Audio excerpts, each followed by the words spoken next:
For years, my friend Ruth called me every Tuesday at 7 o'clock, and then one quiet autumn, the phone simply stopped ringing, and I had to learn how to sit in the silence she left behind. Before we begin, if these honest words are a comfort to you, subscribe to Faith After 60 so we can keep walking this road together. Ruth was my last regular call, every Tuesday, 7 o'clock, without fail. We never talked about anything grand. Her tomatoes, my knees, which had opinions about the cold, the weather turning, the leaves coming down, the price of a decent cup of coffee. Small things, but I set my week by that call. I would have the kettle on and my chair pulled close to the counter, and when the phone rang, I already knew who it was, and then it faded. There was no falling out, no dramatic goodbye, no harsh word between us. She moved a few hours away, closer to her daughter, where someone could look after her. Her memory had begun to slip, gently at first, then more. One Tuesday she didn't call. I told myself she was tired. The next Tuesday, the same. And slowly, without either of us deciding it, the 7 o'clock call simply stopped. I still remember the first evening I understood it was gone for good. I was standing in my kitchen. The coffee I'd poured was going cold in the cup beside me, and I was staring at that phone on the counter, dark and quiet, waiting for it to light up. It did not. 7 o'clock came, 7 o'clock went, the little screen stayed black, and I stood there long after the coffee had gone cold, as if I could wait the silence into ringing. Maybe you know this feeling, because here is the thing I have learned about living alone after 60. It is not the big losses that undo you. You brace for those. You grieve them, and people bring casseroles, and they sit with you.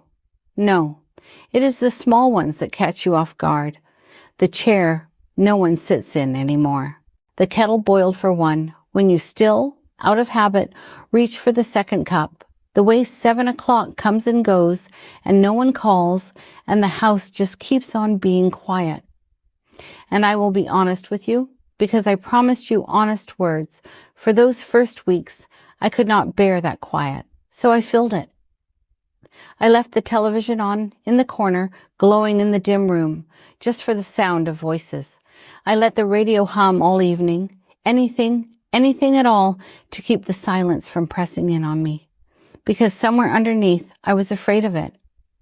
I was afraid that the quiet meant something, that it was proof I had been forgotten, set down, left behind. I carried that fear for a while. I am not going to pretend I didn't. Then something began to change, slowly. One ordinary morning, I stopped reaching for the remote and I let the quiet stay. And in that stillness, sitting by the window, I noticed something I had missed for years. By the window, in that stillness I had stopped running from, I noticed something the empty room had been lying to me about. I was not as alone as it told me I was. The light came soft across the sill that morning, falling over my hands and the warm mug I held. And for the first time, the quiet did not feel like a punishment. It felt like company. I know how strange that sounds. For weeks, the silence had pressed on me like a weight, and now, sitting there with the television finally off, it felt almost gentle, like someone had pulled a chair close, though the chair across from me still sat empty. A psalm reminds us we are held even in the dark, that there is no lonely place so far, no evening so quiet, that we are somehow out of reach. I had read those words for years. I had underlined them in a worn journal on my lap. I could have recited them to you, but reading a thing and feeling a thing are not the same. I knew those words the way you know an old song. Familiar, comfortable, and completely asleep. It took Ruth's silence to wake them. That is the honest truth of it. It took the 7 o'clock hour coming and going with no phone lighting up. It took the Tuesday call fading into nothing for me to finally feel what I had only ever read. Funny, isn't it? How the words we need most can sit in front of us for years, waiting patiently until the day we were quiet enough to hear them. and something began to form in me, slow and small, like a thought I could not yet put into full sentences. Being alone and being abandoned are not the same thing. I could not have told you what I meant by that yet. But I felt the difference beginning, the way you feel the season turn before the leaves have changed. Something was loosening. Let me stop here for a moment, because I have been talking and I want to hear you. Where are you tonight on this road? Is there a call you are missing? A chair that sits empty at your table? Tell me in the comments. I read them, everyone, and I hold them. And if these honest words are a comfort to you, stay with me by subscribing so we can keep walking this road together. Now, back to that window, because I want to be honest with you about where I still was. The fear was loosening its grip, yes, but loosening is not gone. I had this new tender sense that I was accompanied somehow, that the room was not as empty as it looked, and I had absolutely no idea what to do with it. That is the part nobody tells you. You can feel a nearness and still not know how to answer it. The evenings were still there, waiting. 7 o'clock still came. The kettle still boiled for one. I could sense I was held, and yet my hands sat idle, unsure. The silence, I feared, was becoming the place where I finally felt held. But that did not happen by wishing.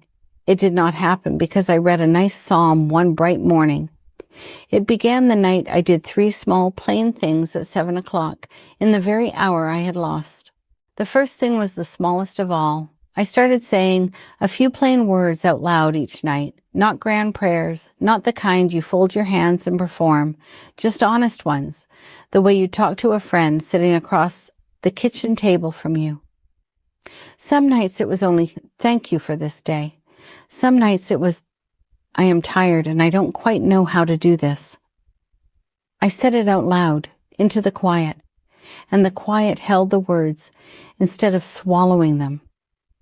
That surprised me. For weeks I had feared the silence, and here I was, speaking straight into it, and it felt less like an empty room and more like a table set for 2. The second thing took me a little longer. One evening I sat down and wrote Ruth a letter she might never read. Her memory had slipped by then, and I knew it might reach her and mean nothing. I wrote it anyway. I told her about my garden coming in, about my knees, the same small things we always shared at 7 o'clock, and at the end I blessed her. I folded it and I set it on the table, and I let myself love her even across all that distance. Something eased in me after that, because blessing her meant I was no longer just grieving what was gone. I was still giving, still reaching.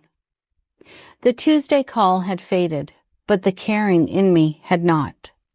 And the third thing. When 7 o'clock came, I lit a candle, one small flame on the kitchen table in the very hour the phone used to ring. I didn't wait for it to feel meaningful. I just struck the match and let the light come up in the dusk. And that old hour, the one I had lost, slowly became tender instead of empty. Not a wound anymore. A little warmth I chose to light on purpose. So here is what loneliness taught me about God. And I want to be honest with you because you deserve honesty.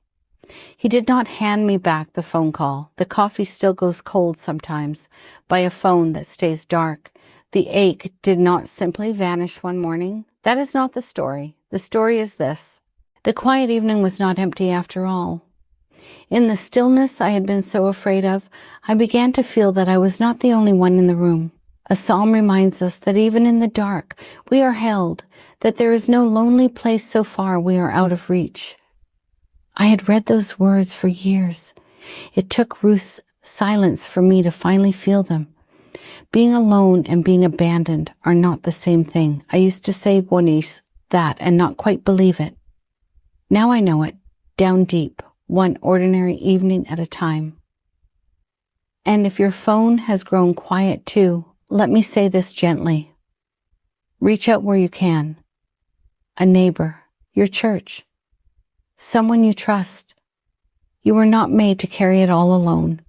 And there is no shame in saying so out loud to another person. Please don't sit in the dark tonight if the weight is too much. But even now, even in the stillness of tonight, I want you to carry one small thing to bed with you. The candle will burn down. The evening will stay quiet. And that is all right, because you are held. Alone maybe, but not abandoned. Never that.